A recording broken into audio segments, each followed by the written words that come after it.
Chapter 5, Muscles Needed. The next morning, Sophie paraded into the kitchen wearing her new apron. Hers was white with blue cherry blossoms and fit perfectly. She marched around the table where I was sitting, pumping her arms like she was the leader of a band. "You don't need to wear that till tomorrow," I said. "You're just jealous," she said. She circled me one more time before she sat down at the table. What happened to my apron? I wondered. If Obi-chan had packed it away. Obi-chan and Mom spoke Japanese to each other as they washed and soaked the special sweet rice at the sink. I didn't understand what they were saying. I hoped Obi-chan wouldn't tell Mom that I wanted to pound mochi. Maybe she would keep my secret. Mom was all about rules, and she might feel the same way as Obi-chan, that girls weren't strong enough. I realized that I had to have proof that I could pound mochi before I asked my parents. I stared into my bowl of cereal as I ate, so I wouldn't have to look at Sophie in her new apron. What could I do to prove I had good muscles? I glanced around the kitchen. There wasn't anything heavy to lift. Last month in school, Sophie had to take a physical education test. She had to pull herself up on a bar. Maybe I could show my parents that I could hang on a tree branch for a long time. First, I needed to test myself to make sure I could do it. There was more cleaning after breakfast. It was never ending. Finally, after lunch, I was able to escape. I walked straight to Mrs. Reese's backyard, scrambled over the fence, and climbed into my secret thinking spot. I rolled up my sleeve and tried to make a muscle. I squinted at my arm. My muscle was smaller than a ladybug. I squeezed my arm tight, but still nothing. It didn't look anything like when Dad bent his arm. I leaned over and shook the branch, and the few leaves that were left rustled. I slid out onto the branch and gripped it with both hands. I let my body drop, but my hand slipped and I fell onto the grass below. I sat there, blinking quickly. My arms were weaker than spaghetti noodles. Mom and Dad would never believe I could pound mochi. I wasn't going to give up, though. I climbed back into the tree and rubbed my hands on my t-shirt. Drying them off, I crawled over the branch. Then I took a deep breath, made sure I had a good grip, and slowly eased off the branch. I held on tight. I didn't fall.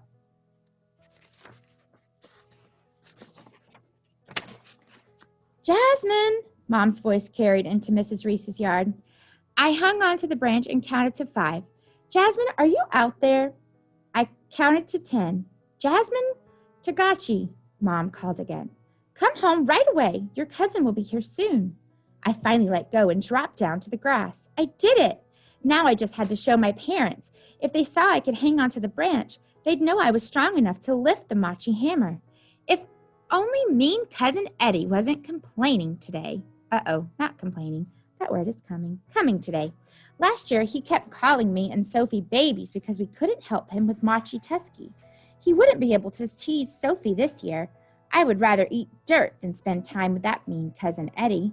I would rather take orders from bossy Sophie. I would rather paint Mrs. Reese's shed. But if I wanted to pound mochi, I had to go home. I climbed back over the fence. It was much easier this time to lift myself over it. I was definitely strong enough to pound mochi. This year, mean cousin Eddie couldn't tease me either. Chapter 6, Mean Cousin Eddie. Dad and Uncle Jimmy unfolded 2 long tables in the backyard. That was where the women could roll mochi tomorrow. Mom, Obi-chan, and Auntie Laurie covered the tables with a green plastic tablecloth. Sophie taped it down. I watched from the window in the kitchen. The sky was blue and cloudless, and the sun was shining, but I didn't feel very sunshiny. Well, if it isn't Jasmine T, who smells like pee. Oh, that's so mean. I hunched my shoulders and leaned my chin on my hand. Mean cousin Eddie's voice sounded like yowling cats. Dad is a professor of history at a college. He teaches about things that have already happened. He says that sometimes history repeats itself. Eddie and I have a repeating history. Every time we get together, he teases me and I get upset.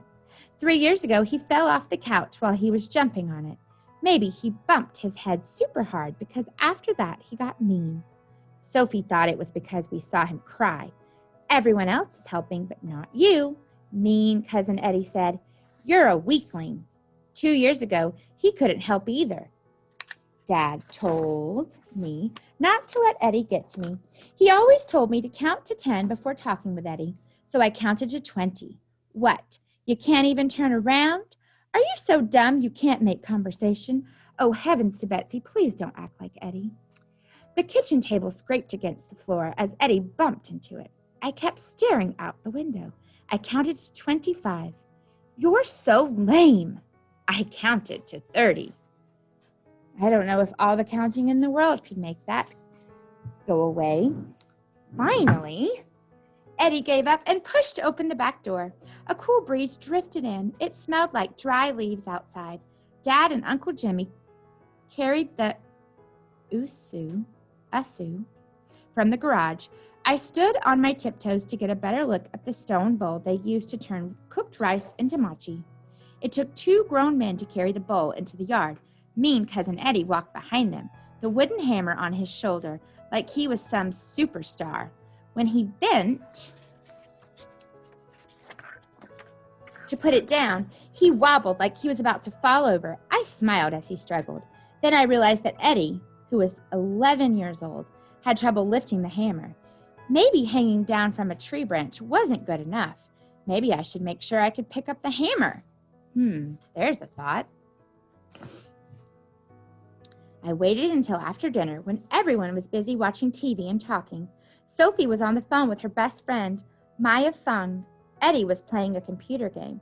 I slowly opened the back door, stopping just before the hinges made their tattletale squeak.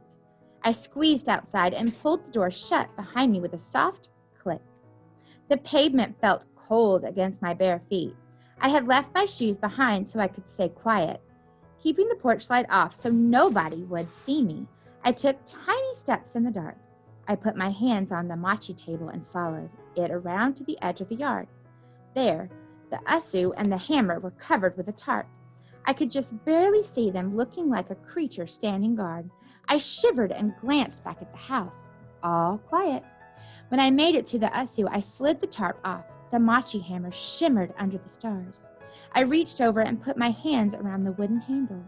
It felt smooth from all of the years of my family's hands gripping it. My heart pounded in my throat. I took big, gulping breaths of cool air. This was it. If I could pick up the hammer, it meant I was strong enough to pound mochi. Just as I was about to try lifting it, an all too familiar, too horrible voice sounded from the darkness behind me. Hey, what do you think you're doing? You're not allowed to touch that. Eddie grabbed the other end of the hammer. We tugged back and forth. I gripped it, tightly refusing to let go. This was a test. If I could just hold on. But Eddie was bigger than me. He yanked the hammer out of my hands and I fell backwards. The damp grass soaked into my shorts. Mean Cousin Eddie's teeth growled in the moonlight as he smiled evilly. You're so weak, he said. I'm not. I can hang from a tree branch. So what? Anyone can do that. It doesn't mean anything. Oh, he is a mean boy right now. I ran my hands along my arm, feeling for a muscle. Nothing. Don't touch this again, he said. You're a girl. You'll give it bad luck. I sucked on my bottom lip. If anything, he would give it bad luck with all of his meanness. He stood there staring down at me, trying to scare me. When I didn't budge, he shrugged. I hoped he would leave the hammer, but he took it into the house. Walnuts. Now what was I going to do? I think that means like, oh man. So tomorrow, in your next read aloud, you're going to get to listen to chapters 7 and 8, Wanted, Mochi Hammer. So when I'm reading these 2 chapters, I was thinking about some things that we could talk about. So the first thing that I thought we could talk about would be ways to calm down when someone is not nice to you. Calm down strategies. The second thing I thought about was what to do or say, right? What do you say? Or what do you do when someone is not kind to you? But then I thought about Cousin Eddie. And in the book, he's called Mean Cousin Eddie. But if we're all honest with ourselves, we've all done something in our life that we're not proud of. We've all said something or done something that could be considered mean or not honest. So I want you to think about this sentence. Mistakes can refine you as a person, comma, not define you. So if you've ever had a Cousin Eddie moment, I want you to think about, or next time you find yourself being a Cousin Eddie, I want you to think about the mistake afterwards. You have two choices. You can allow it to teach you something and refine you, which means to make you better, helps you grow, or you can let it define you. In this book, Cousin Eddie is defined as being mean. But can Cousin Eddie grow and change? He can. And that would be if he reflected on his mistake, he can choose to do better the next time, which means it would refine him and make him better. So in the comments under this assignment today, I want you to type out something about maybe a time when you were being like a Cousin Eddie and what you learned from it.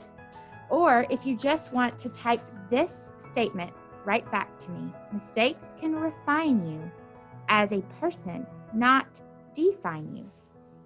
So you can learn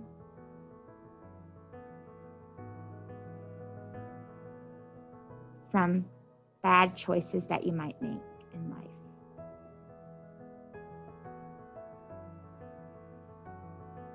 So that you won't do them again.